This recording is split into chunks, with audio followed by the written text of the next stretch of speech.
From the Colorado Business Roundtable studios in Denver, you're listening to the voice of the Colorado Business Roundtable, focusing on issues around business, policy, and education with leaders across local, national, and international communities, making a difference and driving business success.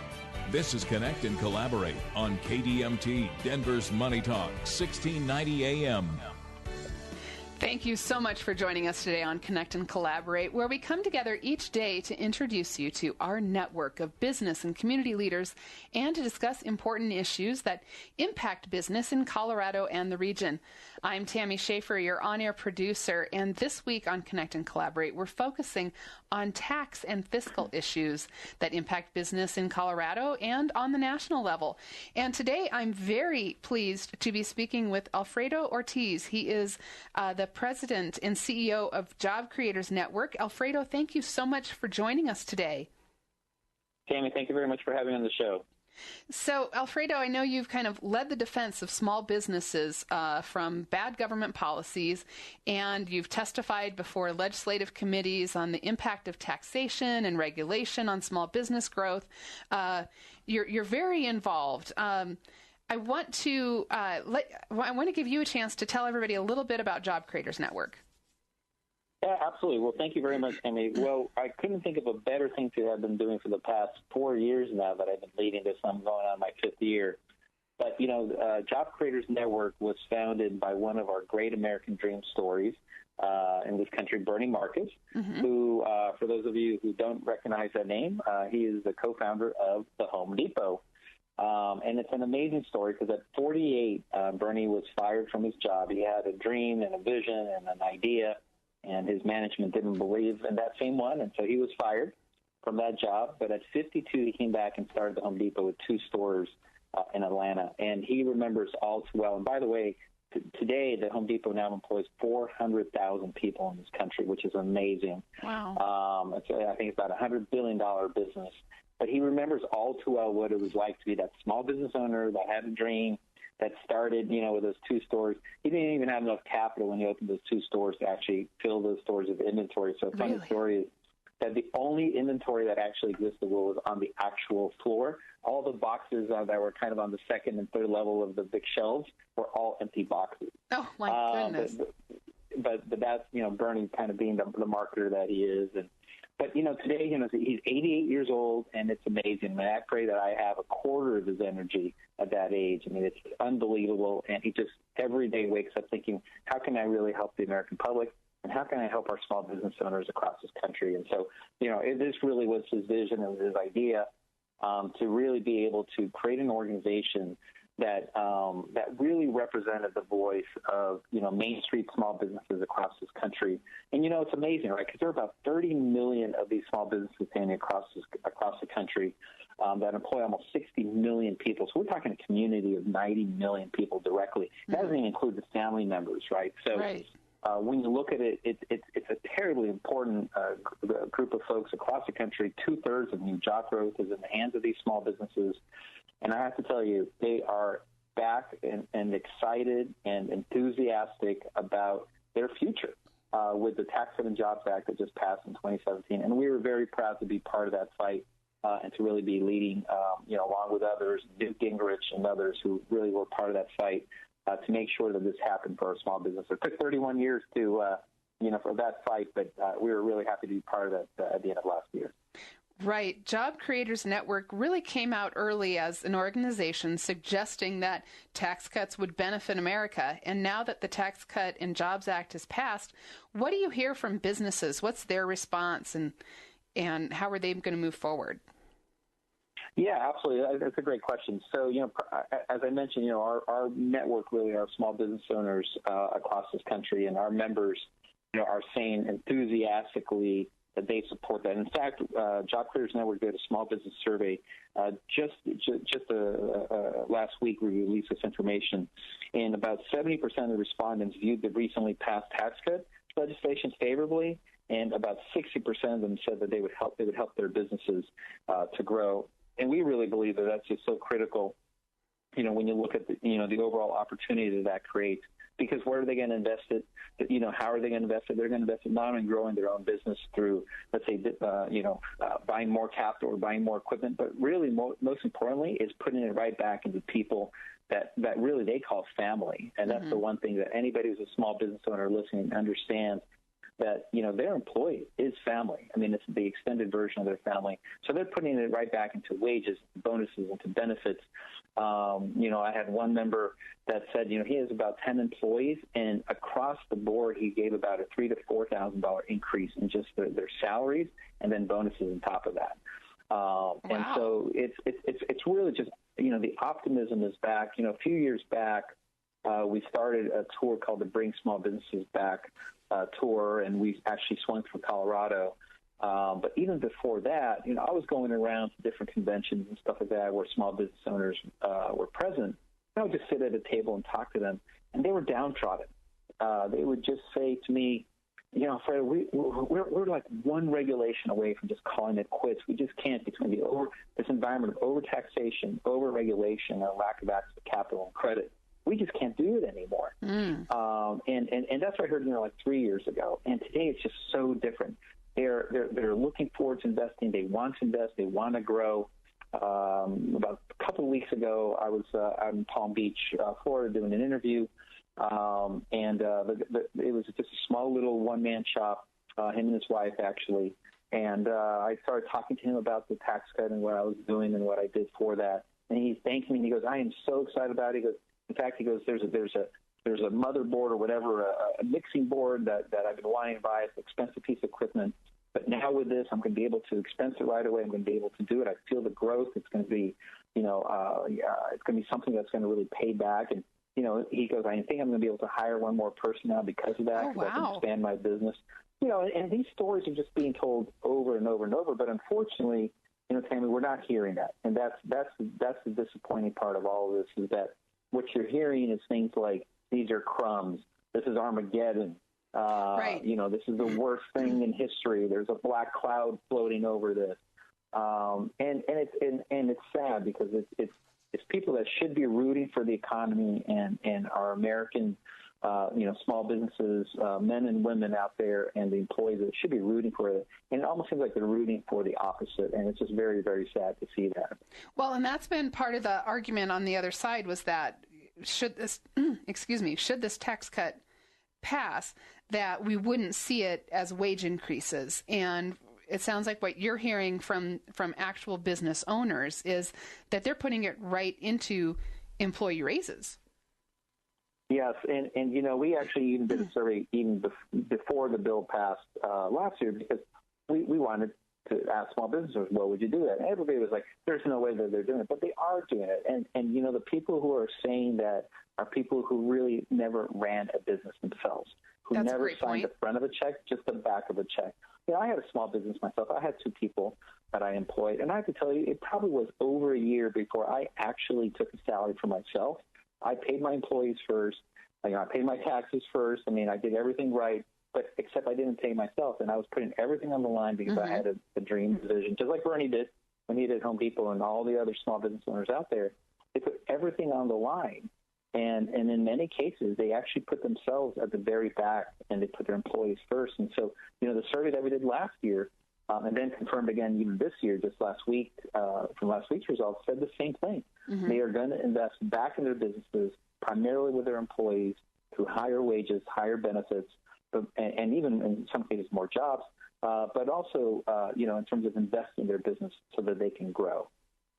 And you make a great point that some of the people who were opposing this are the people who've only seen the backs of checks to sign them. They don't have that day-to-day experience that a lot of working Americans have, that live paycheck to paycheck, and a $400 unexpected expense is just could bankrupt them. Maybe not bankrupt them, but certainly bounce checks, right? Well, it bounced checks, or they mean that they may not be able to get to work on time, or they're going to have to take a bus now because they can't afford the auto repair. Exactly. And for somebody out there, that we've heard, this particular person has called that crumbs. And honestly, I think that's it's almost insulting, really. Well, it shows how little they know of the American experience. Yeah, and that's where, and it's kind of no surprise. Just for kicks, before we came on, I just kind of pulled up the net worth of this particular individual, and I won't mention names, but the name is Nancy. I looked at the net worth, and it was about $68 million. Maybe for somebody who has a net worth of $68 million, $1,000 is crumbs, but to an average American who, in some cases living paycheck to paycheck, $1,000 is a lot of money. And by the way, Tammy, this is just the bonus that we're talking about.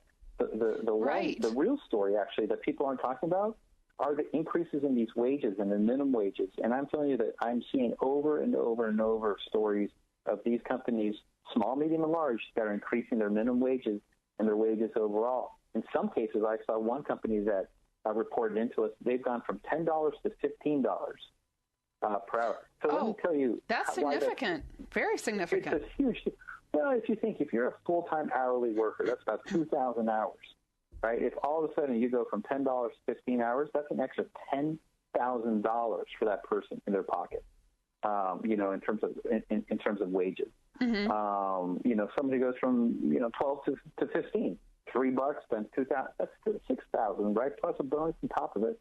I mean, this is the real story. It's not really the bonus, but it's the living wages are going up for these folks, and it's the Tax Cut and Jobs Act that they need to thank. And unfortunately, that message isn't getting out there. Right. I'm looking at some information that I found on your website. Some great articles on the Job Creators Network. This one that looks like you wrote, the early tax bill reality is different from the rhetoric. And let's see, the pay raise would be about $100 per month for a $50,000 a year salary. So $100 a month is nothing to sneeze at, right? And more than 120 major employers have announced significant tax cut-induced wage increases and employee bonuses. And that's names like JetBlue, AT&T, Sinclair Broadcasting, Bank of America, a number of them. Yeah, that's absolutely right. And I think that, that number now just keeps growing every day. I think we're about 280 jobs. I think it's well over 3.2 million Americans now that are receiving some kind of a benefit from the tax, whether it's an increase in the bonus or an increase in their wages or both. And in some cases, you're also seeing massive investments by these large corporations back into the United States. I mean, I'm not sure if you heard this, but Apple, for example, and maybe that's what you're about to say, Apple announced that they're going to invest $350 billion, not million, but $350 billion back into the U.S. over the next 5 years. Tell me that that's not going to impact jobs and wages. And that's not crumbs either, is it? Yeah, exactly. It's not crumbs at all. It's not crumbs at all. And this is the kind of investment, that we're just going to be seeing over and over because, I think the president said it best. America is back and it's open for business. And that's one thing that I think, despite what people say about the president and personality and all that, Trump means business. He knows business, and he knows what it takes to make sure that business moves forward. And I think we're seeing, again, an investment back in the U.S. and optimism across the board is being reflected at, both across our small businesses and across consumer sentiment. Now, I guess if I ask you this question, I'm kind of asking you to your opinion or some conjecture. But do you think President Trump, like you said, when he's trying to get money back in the pockets of Americans here, do you think he has a little better scope of what's your average American workers do? That and what I'm trying to say is that where he knows that like a $400 expense can really put you under. Do you think he gets that more than a lot of these other politicians? Well, it's an interesting question. So I think because he was a businessman going into this and has been a businessman for basically his entire life, right, and really signed a fronted check, he understands business. He understands the heartbeat of America. I mean, frankly, I think that's why he beat out, the opposition. Right. That he actually truly had the heartbeat of America. He understood that. And when you think about it, I actually I had a couple of businesses. One was in construction. I can't tell you how many times I'd go at the construction site. I'd sit there with the guys, I'd have lunch, and you have conversation with these guys.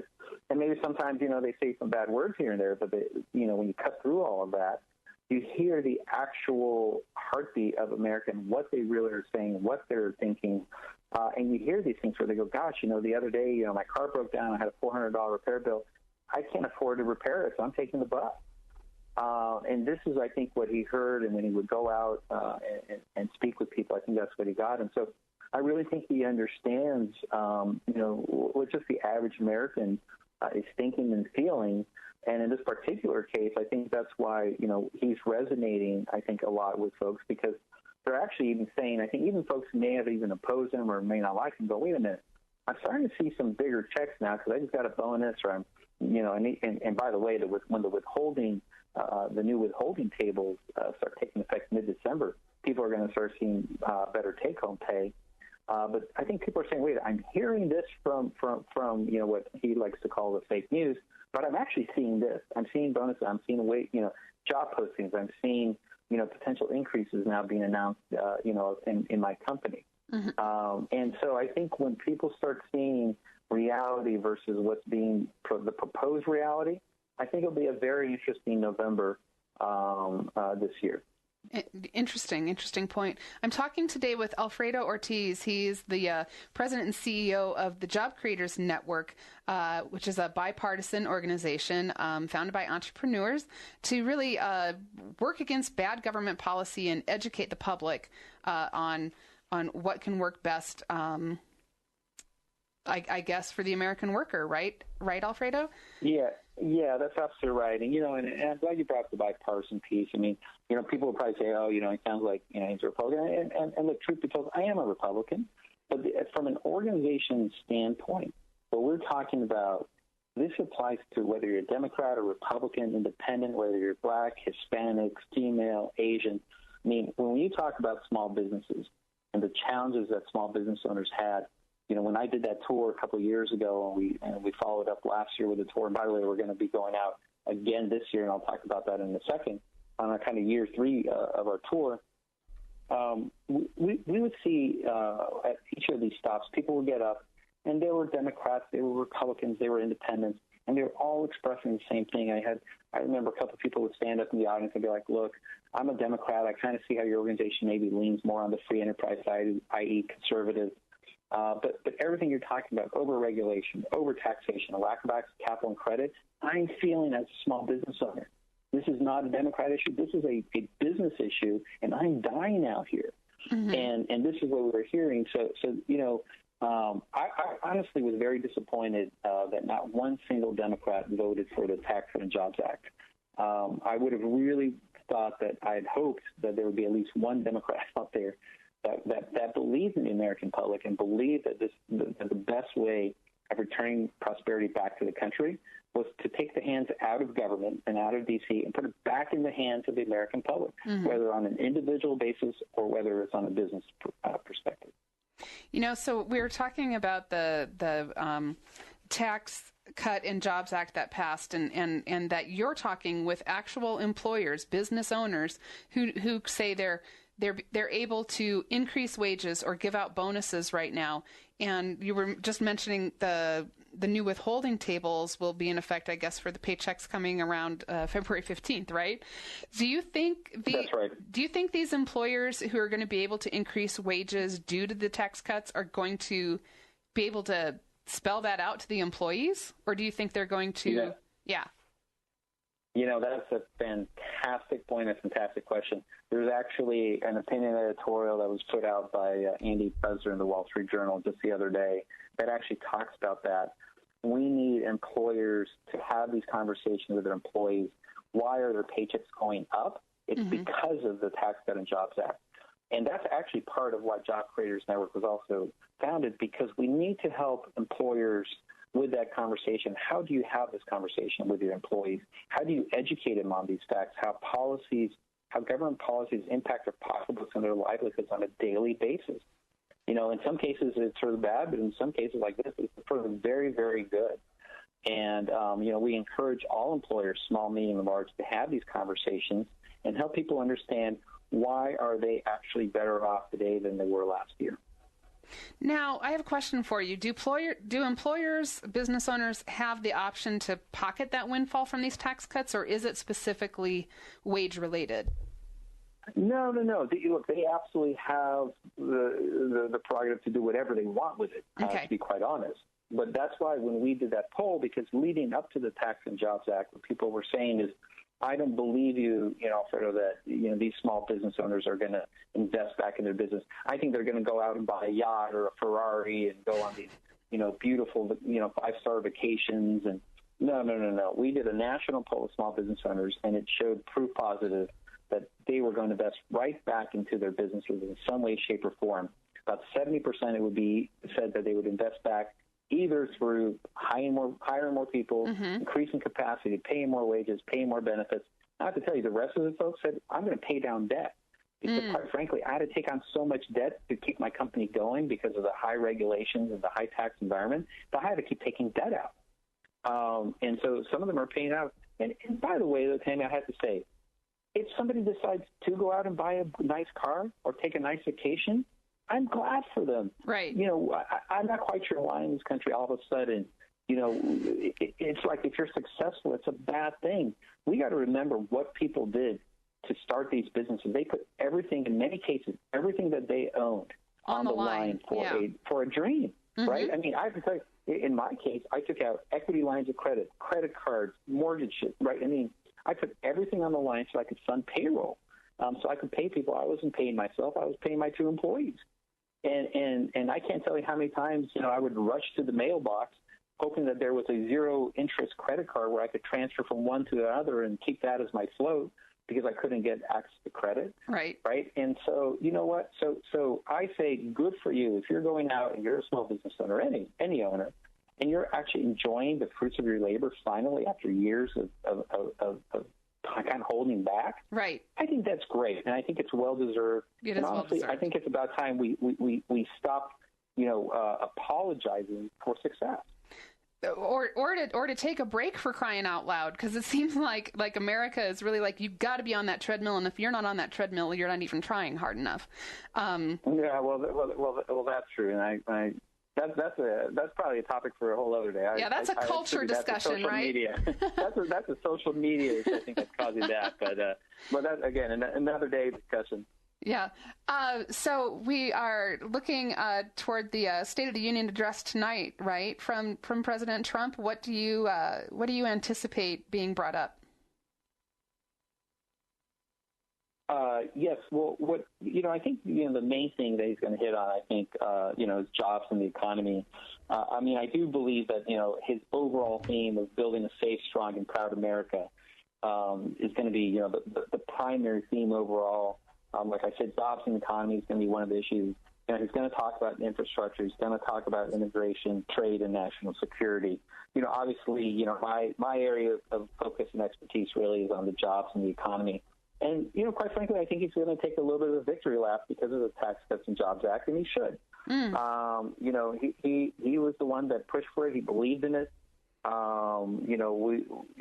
were early out, pushing for tax cuts as well, working with Ms. Gingrich, on that fight. But I think we're going to hear how, these policies are creating millions of jobs, increasing workers' wages, creating stock market records. I know we had a little bit of a bump over the past, couple of days, but I think a natural correction.